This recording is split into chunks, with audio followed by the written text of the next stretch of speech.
औज़ुबिल्लाहिमिनश्शैतानिर्रजीम बिस्मिल्लाहिर्रहमानिर्रहीम। अस्सलामु अलैकुम फ्रेंड्स। आज का जो हमारा टॉपिक ऑफ डिस्कशन है वो है civil military relations in Pakistan in context of security and reform agenda. Reform agenda में कौन कौन से टॉपिक्स हैं, वो है डेमोक्रेसी और सिविल मिलिट्री रिलेशन का क्या रिलेशन है, political internal stability in Pakistan through the lens of civil military relations. Civil military relation इंतहाई इंपॉर्टेंट टॉपिक है इस दफ़ा CSS 2026 के लिए, क्योंकि अभी एयर फील्ड मार्शल साहब बने हैं हमारे आसिम मुनीर साहब। अभी उन्होंने डिफेंस चीफ ऑफ डिफेंस का अहदा ले लिया है। तो ये किसके थ्रू हो रहा है? सिविल रिलेशन के थ्रू हो रहा है, सिविल मिलिट्री रिलेशन के थ्रू हो रहा है। इसी को मद्देनजर रखते हुए हमने ये टॉपिक सेलेक्ट किया है। तो इसमें हम इंशाल्लाह देखेंगे कि इसमें हमारा टॉपिक ऑफ डिस्कशन क्या होगा। हिस्टोरिकल कॉन्टेक्स्ट देखेंगे, पाकिस्तान के इब्तिदा से सिविल मिलिट्री रिलेशन कैसे रहे हैं। उसके बाद देखेंगे इम्पैक्ट्स ऑन डेमोक्रेटिक कंसोलिडेशन, कि डेमोक्रेटिक कंसोलिडेशन में इसके इम्पैक्ट्स क्या रहे हैं सिविल मिलिट्री रिलेशन के, जो हिस्ट्री से आ रहे हैं। उसके बाद देखेंगे impacts on internal security operations, internal security operation पर क्या असर पड़े हैं सिविल मिलिट्री रिलेशन के। उसका पॉलिटिकल स्टेबिलिटी के लिए किस तरह इम्पैक्ट कर रहे हैं civil military relation, political stability को कैसे इम्पैक्ट कर रहे हैं। और उसका भी देखेंगे major factor behind civil military imbalance, civil military relation के इम्बैलेंस में कौन कौन से फैक्टर रहे हैं। उसे हम क्रिटिकल एनालिसिस करेंगे कि आज जो ये सिविल मिलिट्री इम्बैलेंस है वो पाकिस्तान के लिए फ़ायदेमंद है या नुकसानदेह है, वो डिस्कस करेंगे। उसके बाद हम reform agenda for political internal stability के लिए सिविल मिलिट्री रिलेशन को किस नज़रअंदाज में इम्प्रूव करें कि ये हमारी जो पॉलिटिकल और इंटर स्टेबिलिटी बेहतर हो सके। उसके बाद हमारा MCQ रैपिड फायर MCQ होंगे जो आपके पेपर का क्विज होगा। तो आगे चलते हैं हम। सबसे पहले अगर आप हमारे चैनल पर न्यू हैं तो हमारे द लर्नर्स ग्रुप को सब्सक्राइब कर लें, हमारे इस वीडियो को लाइक करें और शेयर करें। जो CSS या PMS की दोस्त आपकी तैयारी कर रहे हैं और इस साल उन्हें अटैम्प्ट देनी है तो उनके लिए ये टॉपिक इंतहाई अहम है। उसके बाद कमेंट सेक्शन में बताएं कि आपको वीडियो कैसी लगी और किन टॉपिक्स पर इसी फ्लो की वीडियो चाहते हैं, इस वगैरह देखें। उसके बाद हमें रिकमेंड करें कि आपको इस तरह की कौन से टॉपिक पे वीडियो चाहिए। तो अभी हम चलते हैं सबसे पहले इंट्रोडक्शन की तरफ।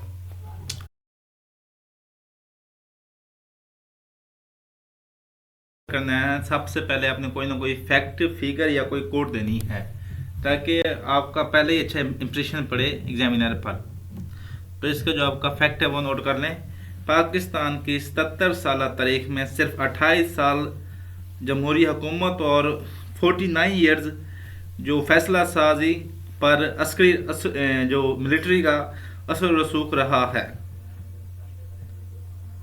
2025 में भी मुल्क का सबसे बड़ा यही सवाल है, ताकत किसके पास है, जवाबदेही किसके पास है और इस्तेहकाम कहाँ खड़ा है। ये हो गया आपके कोटेशंस। शॉकिंग स्टार्ट हो गया। अभी हम स्टार्ट करते हैं अपना इंट्रोडक्शन है। Civil military balance defines governance quality. Pakistan में हुकूमती मेयार यानी गवर्नेंस क्वालिटी का सबसे बड़ा बुनियादी तयन सिविलियन और मिलिट्री इदारों के तवाज़ुन से होता है। जब ये तवाज़ुन कायम रहता है तो रियासती फैसला साजी में शफाफियत, जवाबदेही और पेशेवराना तर्ज हुकूमत मजबूत होती है। तो strong democracy needs institutional boundaries. एक मजबूत और पायदार जमहूरी निज़ाम की बुनियाद उस बात पर है कि हर इदारा अपनी आइनी हदूद में रहकर काम करे। दूसरा पॉइंट है security pressures shapes power relation. Pakistan की इंटरनल और एक्सटर्नल सिक्योरिटी की सूरत हाल अक्सर ताकत के ढांचे पर बराह रास्त असरअंदाज होती है।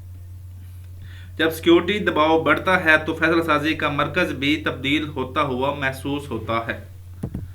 Imbalance weakens political and political policy stability.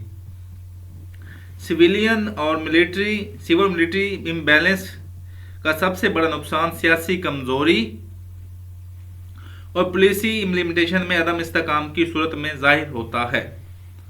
और जो है इसका reform crucial for long term national stability. Long term कौमी स्टेबिलिटी के लिए जामिया और मौसर इस्लाहात बहुत ज़रूरी हैं।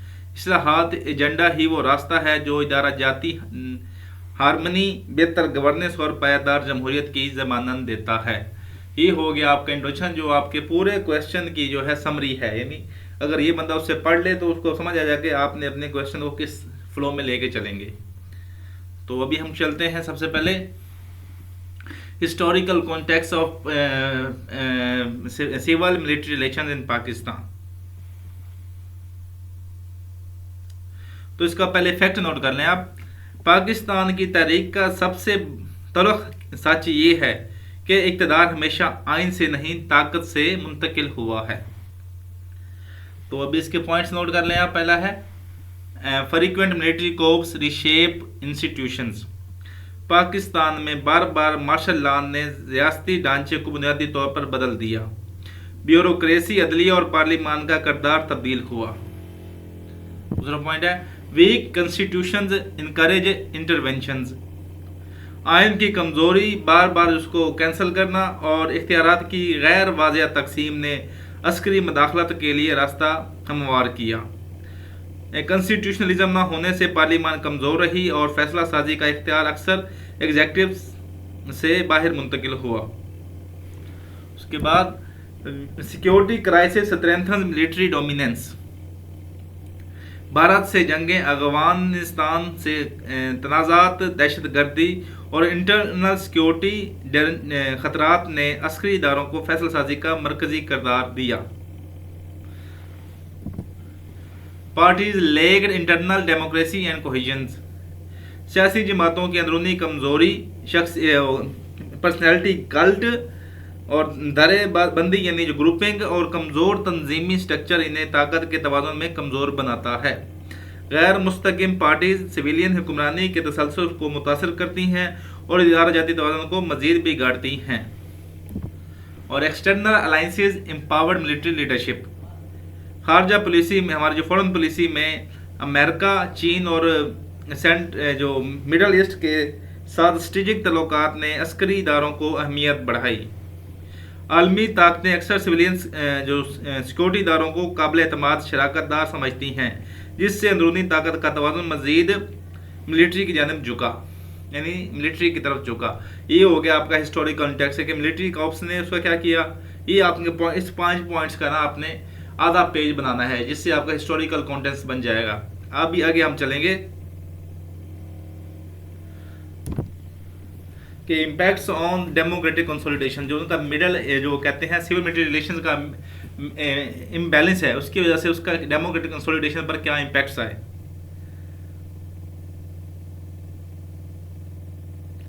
तो इसका पहला पॉइंट है parliament weekend in policy authority. Parliament का बुनियादी काम कानून साजी, लेजिस्लेशन और पॉलिसी सीमा तय करना है, मगर गैर मुंतखब मराकज़ इख्तियार के बढ़ते असर ने इसकी पॉलिसी ताकत को कमज़ोर कर दिया है। नतीजे में पार्लियामेंट्री निगरानी, एहतसाब और पॉलिसी मुतरबियत महदूद होकर रह गई है।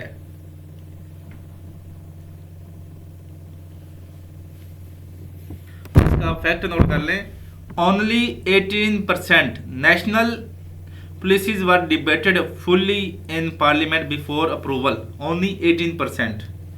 तो ये किसकी रिपोर्ट है? वो है PILDAT, PILDAT, PILDAT रिपोर्ट 2024। उसके बाद है civilian governments lack decision autonomy. Civilian हुकूमतें अक्सर सिक्योरिटी, फॉरेन पॉलिसी और माशी फैसलों में मुकम्मल खुद मुख्तियार नहीं हैं। ताकत के ढांचे की गैर मुसावी तकसीम उनके इख्तियारात, गवर्नेंस का कारकर्दगी और जमहूरी जवाबदेही को मुतासर करती है। तो इसका फैक्ट नोट कर लें। In 2023 to 24 over 60% national security policy decisions were taken through hybrid structure. उसके बाद है policy continuity disrupted by interventions. बार बार की मदाखलत, हुकूमती तब्दीलियों और गैर जमहूरी दबाव यानी अनडेमोक्रेटिक प्रेशर के बहस पॉलिसियों का तसलसल कायम नहीं रहता। हर हुकूमत नए रुख पर चलती है, जिससे इकोनॉमिक स्टेबिलिटी और समाजी पॉलिसियों में अदम इस्तेकाम पैदा होता है। इसका फैक्ट नोट कर लें। Pakistan change economic policy directions 23 times between 1990 to 2023, ये किसने कहा है? ये वर्ल्ड बैंक ने कहा है। उसके बाद वह civil institution struggle for legitimacy, civilian इदारे मफादाती सियासत, कमजोर गवर्नेंस और बैरूनी दबाव के बहस अवामी एतमाद हासिल नहीं कर पाते। कमजोर इदारा जाती कारकर्दगी ने ताकत के मुकाबले में कमजोर बनाती है और जमहूरी निज़ाम की मजमूई साख मुतासर करती है। जमहूरी निज़ाम की मजमूई जो उसका स्ट्रक्चर उसको मुतासर करती है। तो इसका फैक्ट नोट कर लें। Public trust in civil institution drop to 32% in 2024, ये गैलेप सर्वे के मुताबिक इन पाकिस्तान। नंबर 5 जो पॉइंट है वो है, इसका जो इम्पैक्ट आता है वो है democratic norms grow slow and uneven. जमहूरी इक़दार जैसे रवादारी, कंसल्टेशंस, उसके बाद आइनी बालादस्ती पाकिस्तान में सुस्त रफ्तारी से ग्रो होती है। गैर जमहूरी रवायत कस्टम्स मजबूत और जमहूरी असूल कमज़ोर रहते हैं, जिससे निज़ाम की जो उसकी पुख्तगी मुसलसल ताख़ीर का शिकार रहती है। तो इसका फैक्ट नोट कर लें। डेमो नाम जो गुस्से होती हैं। Pakistan ranked 115 over 167 on the 2024 democracy index. ये हो गया आपके 5 पॉइंट्स जो इसका जो इम्पैक्ट्स आते हैं। सिविल मिलिट्री इम्बैलेंस की वजह से डेमोक्रेसी कंट्रोल पे ये इम्पैक्ट्स आते हैं डेमोक्रेसी पर। अभी हम देखते हैं कि impacts of security, internal security operation पर क्या इम्पैक्ट्स आते हैं। सबसे पहला जो पॉइंट आता है वो है civilian oversight over security limited. Internal security policy और ऑपरेशन पर मौसर सिविलियन निगरानी न होने के बहस फैसले अक्सर गैर मुंतखब गुप्तों की तरजीहात के मुताबिक होते हैं। इससे न सिर्फ शफाफियत ट्रांसपेरेंसी मुतासर होती है, बल्कि जमहूरी जवाबदेही भी कमज़ोर पड़ती है। इसका फैक्ट नोट कर लें आप। Parliamentary oversight committees review less than 12% security briefings. Parliamentary oversight committees reviewed less than 12% security briefings. Number 2 point है वो है parallel decision centres weekend response. जब सिक्योरिटी से मुतल्लिक फैसले मुतअद्दिद ताकत मरकज से आए, मुतअद्दिद मराकज यानी डिफरेंट सेंटर से आए, तो रियासती रद्द-ए-अमल गैर मौसर हो जाता है। मुख्तलिफ इदारों के दरमियान तरजीहात का तजाद, ऑपरेशनल रफ्तार, पुलिसी यकसानियत और बहरानों के फौरी हल को शदीद मुतासर करता है। मुख्तलिफ इदारों यानी मुख्तलिफ सेंटर्स ने कहा है के दरमियान तरजीहात का तजाद, ऑपरेशनल रफ्तार, पॉलिसी की यकसानियत यानी हारमनी और बहरानों के फौरी हल को शदीद मुतासर करती है। तो इसका फैक्ट नोट कर लें आप। Dual civil military command structure during 2023 anti terror operations slowed coordinations. Intelligence coordination suffer fragmentation, टूट फूट का शिकार होना। इंटेलिजेंस इदारों में मौसर रब्ताकारी न होने से मालूमात बिखर जाती है। इसी वजह से दहशतगर्दी, स्मगलिंग और तखरीब कारी जैसे खतरात के खिलाफ बर वक्त और मुश्तरका हिकमत अमली तैयार नहीं हो पाती, जिससे ऑपरेशन कमज़ोर होते हैं। तो इसका फैक्ट नोट कर लें। Pakistan has 26+ intelligence units with overlapping mandates. Pakistan has 26+ intelligence units with overlapping mandates. ये किसने कहा है? ये 2024 की स्टडी के मुताबिक। उसके बाद है national security policy become materialise.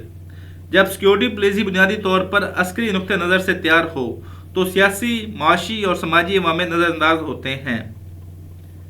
इस होलिस्टिक सिक्योरिटी फ्रेमवर्क जिससे कमज़ोर पड़ता है और कौमी तरजीहात तंग दायरे तक महदूद रहती हैं, वो मिलिटराइज नज़र से देखते हैं। उसमें जो आपकी सियासी, पॉलिटिकल, माशी यानी सोशल और सोशल अवामिल को नज़रअंदाज कर दिया जाता है जब वो सिक्योरिटी की तरफ रखते हैं। तो इसकी एग्जांपल है 2022 to 24 national security committees remain dominated by military members. Countered extremism lacks a comprehensive approach.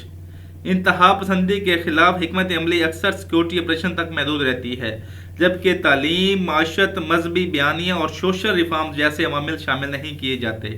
गैर जामिया पॉलिसी इंतहा पसंदी को जड़ से ख़त्म करने में नाकाम रहती है।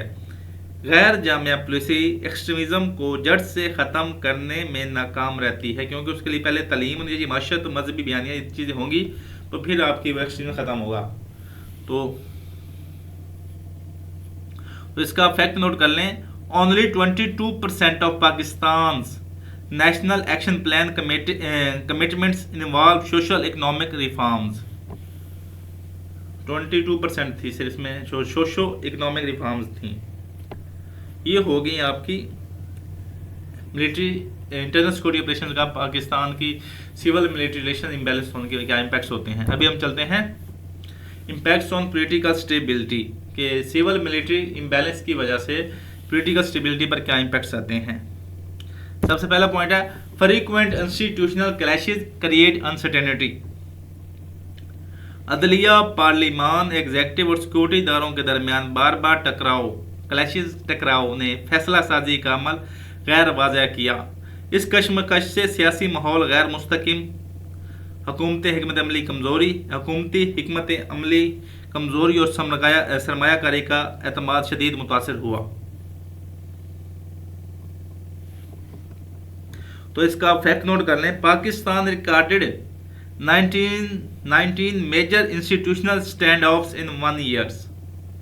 ये आइडियाज रिपोर्ट के मुताबिक पावर ट्रांजिशन लेक प्रेडिक्टेबिलिटी, इक़्तिदार की मुंतकिली का अमल ट्रांसपेरेंट, मुस्तकिल या पेशन गोई के काबिल ना होने से सियासी निज़ाम गैर यकीनी का शिकार है, यानी प्रेडिक्टेबिलिटी की कमी है।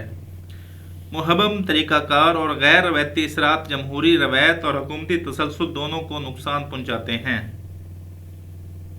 तो इसका फैक्ट नोट कर लें। 2017 to 2024 saw 3 non-electoral leadership changes। 2017 से 2024 के दरमियान saw 3 non-electoral leadership changes। बताए polarisation deepens under weak civilian control. जब सिविलियन अथॉरिटी कमज़ोर हो तो सियासी जमातें मुअस्सिर बयानिया साजी की बजाय एक दूसरे को गैर कानूनी साबित करने की सियासत करती हैं। ये पोलराइजेशन पार्लियामानी ताउन, इस्लाहात और बुरहानों के मुश्तरका हल को नामुमकिन बना देती हैं। तो इसका फैक्ट नोट कर लें। Pakistan ranked among top 20 polarized political system in 2024। ये वी-डैम रिपोर्ट के मुताबिक वी-DEM रिपोर्ट। उसके बाद है economic policy suffers inconsistent directions. सियासी मदाखलत, हुकूमतों की गैर मामूली तब्दीली और इदारा जाती खिंचातानी यानी माशी पॉलिसियों के तसलसल को तोड़ देती है। हर हुकूमत मुख्तलिफ माशी रास्ता इख्तियार करती है, जिससे माशरत गैर मुस्तकिम रहती है और सरमायाकारी कमज़ोर होती है। इसका फैक्ट नोट कर लें। Pakistan change finance teams 8 times within 6 years 2018 to 2024। 2018 से 2024 के दरमियान पाकिस्तान ने 8 फाइनेंस टीम्स चेंज की हैं, यानी 8 फाइनेंस मिनिस्टर लेके आए थे। अभी हम देखते हैं political parties focus on survival not reform. सियासी जमातें इस्लाहात, गवर्नेंस और इदारा साजी की बजाय इंस्टीट्यूशनलाइज की बजाय अपनी हुकूमत बचाने, मुखालफिन को कमज़ोर करने और ताकत के हसूल पर तवज्जो देती हैं। अपनी हुकूमत बचाने, मुखालफिन को कमज़ोर करने और ताकत के हसूल पर तवज्जो देती हैं। इसने इस्लाही अमल को मुसलसल पसमानदगी में धकेल रखा है। इस अमल ने इस्लाहाती अमल को मुसलसल पसमानदगी में धकेल रखा है। तो इसका फैक्ट नोट कर लें। Only 11% party manifesto implemented between 2013 to 2024। Only 11% party manifestos implemented between 2013 to 2024। ये हो गया सिविल मिलिट्री रिलेशंस का इम्बैलेंस का पाकिस्तान की पॉलिटिकल स्टेबिलिटी पर इन्हिसार। अभी हम देखते हैं कि मेजर फैक्टर क्या है पाकिस्तान के सिविल मिलिट्री रिलेशन के इम्बैलेंस के, क्या फैक्टर्स हैं।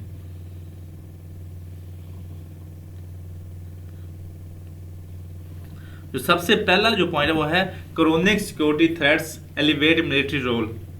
मुसलसल दहशतगर्दी, बॉर्डर क्लैशेज, भारत के साथ क्राइसिस और अफगानिस्तान की सूरत हाल ने फौज को फैसला साजी में मरकजी किरदार दिया है। बहरानों की शिद्दत ने सिविलियन इदारों की बजाय अस्करी की आदत को ज़्यादा बेहतरीन और मौसर कुव्वत बना दिया। इसका फैक्ट नोट कर लें। Pakistan faced 800 plus security accidents in 2023 to 2024, ये CRSS रिपोर्ट के मुताबिक। उसके बाद दूसरा पॉइंट है वो है weak civilian capacity enable intervention. Civilian इदारों की कमजोरी, पुलिसी सलाहियत, नाकाफी टेक्निकल महारत, माली बहरान और इंतजामी ना तजर्बाकारी फौज के लिए खिलाफ पैदा करती है। जब हुकूमतें मौसर हुक्मरानी ना कर सकें तो अस्करी इदारों को मदाखलत को ज़रूरत समझा जाने लगता है। तो अक्सरी इदारों जो मिलिट्राइज इदारों को मदाखलत को ज़रूरत पूरा करने के लिए बुलाया जाता है। तो इसकी आप फैक्ट नोट कर लें। पाकिस्तान की 42% की ministries lacked full time technocratic leadership in 2024। 42% की ministries lacked full time technocratic leadership in 2024। उसके बाद नंबर 3 है वो है मिलिट्री कंट्रोल्स की इकोनॉमिक इंस्टीट्यूशन। फौज के ज़ेर इंतज़ाम कारोबारी इदारे डिफेंस, हाउसिंग, लॉजिस्टिक्स और स्ट्रेटेजिक इकोनॉमिक्स एक्टिविटीज़ ने इकोनॉमिक मैदान में पीस के असर मिलिट्री के असर को बढ़ाया। जब माइसद का बड़ा हिस्सा मिलिट्री के ढांचे में जुड़ा हुआ है तो ताकत का वज़न मज़ीद फौजी जानिब झुकता है।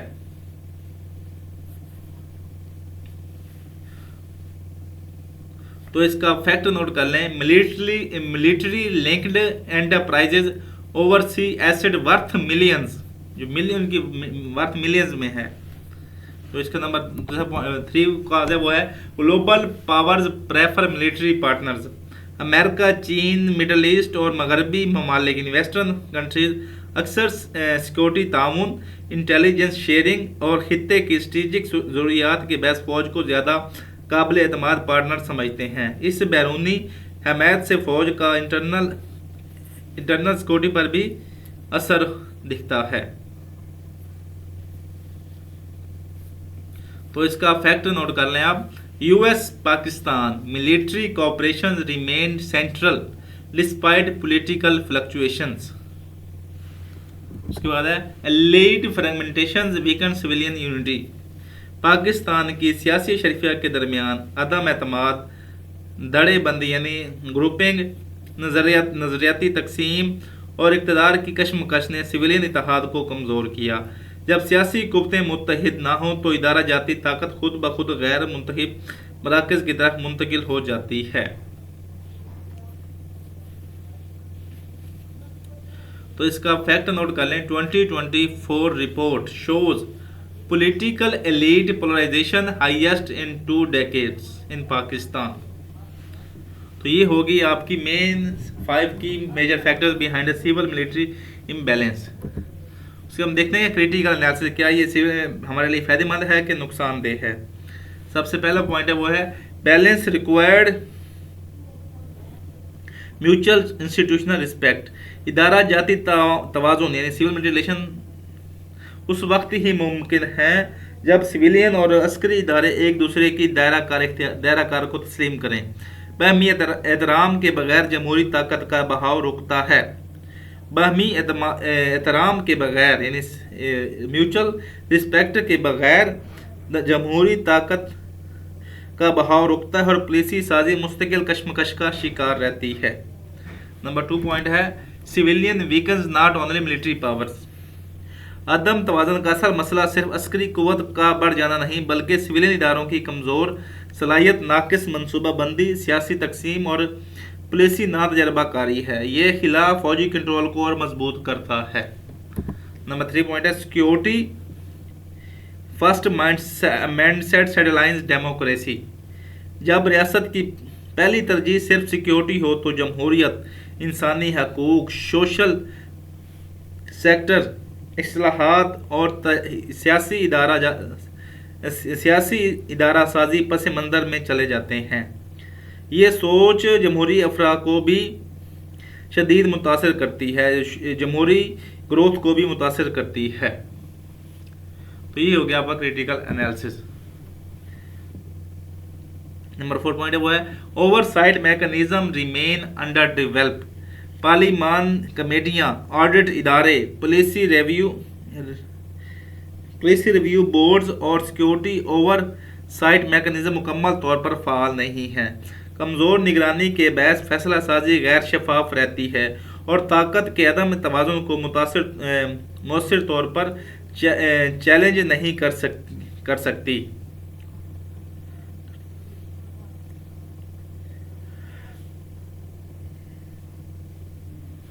नंबर 5 जो रिफॉर्म है वो क्रिटिकल एनालिसिस वो है reform hindered by political short termism. इस्लाहात इसलिए रुकती हैं क्योंकि सियासी जमातें लॉन्ग टर्म इदारा जाती इस्तेकाम की बजाय शॉर्ट टर्म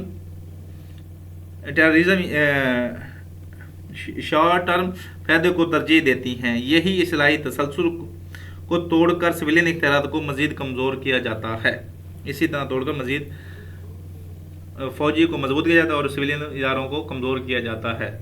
ये हो गया आपका क्रिटिकल एनालिसिस। अभी हम डिस्कस करेंगे कि reform agenda for political and internal stability. अगर आपने पॉलिटिकल स्टेबिलिटी और इंटरनल स्टेबिलिटी चाहिए तो उसके लिए हमें सिविल मिलिट्री रिलेशंस को बैलेंस में लाना होगा। और बैलेंस में लाने के लिए कौन सी की रिफॉर्म्स हैं? सबसे पहला जो रिफॉर्म है वो है parliamentary oversight committees strengthens.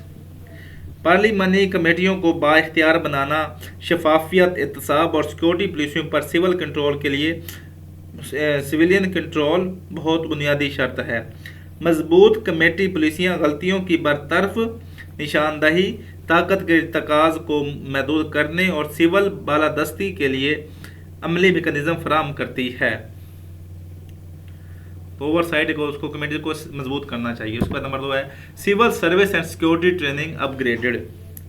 Civil service और सिक्योरिटी इदारों की मुश्तरका तरबियत पॉलिसी, करप्शन, गलत फहमी और इदारा जाती टकराव को कम करती है। जदीद तरतीबी मॉडल्स, फैसला साजी, बहरान मैनेजमेंट यानी क्राइसिस मैनेजमेंट और म्यूचुअल हम आंगी को मजबूत बनाते हैं जो कौमी सलामती के लिए ज़रूरी हैं। जो कहता है सिविल और मिलिट्री की जो ट्रेनिंग है वो उनको अपग्रेड किया जाए, उनको साथ उनको इकट्ठी कराई जाए। नंबर 3 क्लियर कॉन्स्टिट्यूशन लिमिट्स री इन्फोर्स्ड। आईनी हदूद की मजबूती ताकत की तकसीम को यकीनी बनाती है, इदारा जाती तसादम को ख़त्म करती है और बहरानों में फैसला साजी का वाज़िया रास्ता फराहम करती है।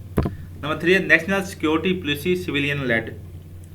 नेशनल सिक्योरिटी पॉलिसी को सिविलियन लेड होना चाहिए। सिक्योरिटी को तरक्की, माशी पॉलिसी और सफारती डिप्लोमेसी से जोड़ता है।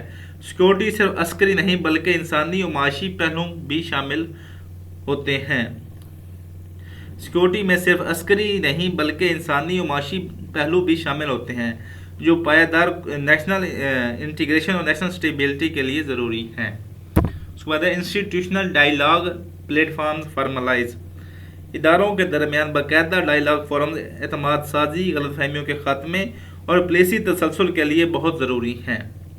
ऐसे फ्रेमवर्क से बहरानों के दौरान गैर ज़रूरी तनाव कम करता है और मफाफत जो कंसल्टेशन पर मबनी फैसला साजी की रवायत कायम करता है। इसलिए हमें इंस्टीट्यूशनल डायलॉग प्लेटफॉर्म फॉर्मलाइज करके इनको बनाना चाहिए।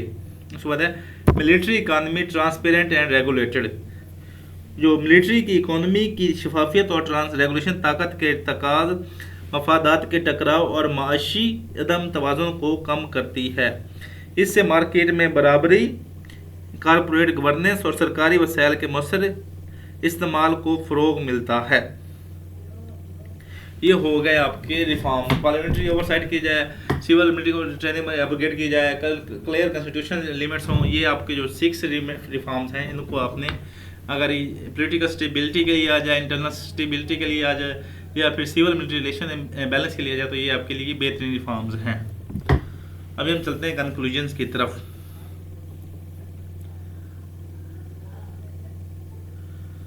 सबसे पहला पॉइंट है वो है sustainable stability need institutional balance. मुल्क में सस्टेनेबल स्टेबिलिटी उस वक्त मुमकिन है जब तमाम रियासती इदारे अपनी आइनी हदूद के अंदर रहकर बाहमी एहतराम, एहतसाब और ताउन के असूलों पर काम करें। Civilian governance must be capacity driven. ताकतवर सिविल हुक्मरानी उस वक्त कायम होती है जब ब्यूरोक्रेसी, पार्लियामान और सिविल इदारे जदीद महारतों, मौसर पॉलिसी टूल्स और फैसला साजी की बेहतर सलाहियत रखते हों। Security prioritise align with democracy.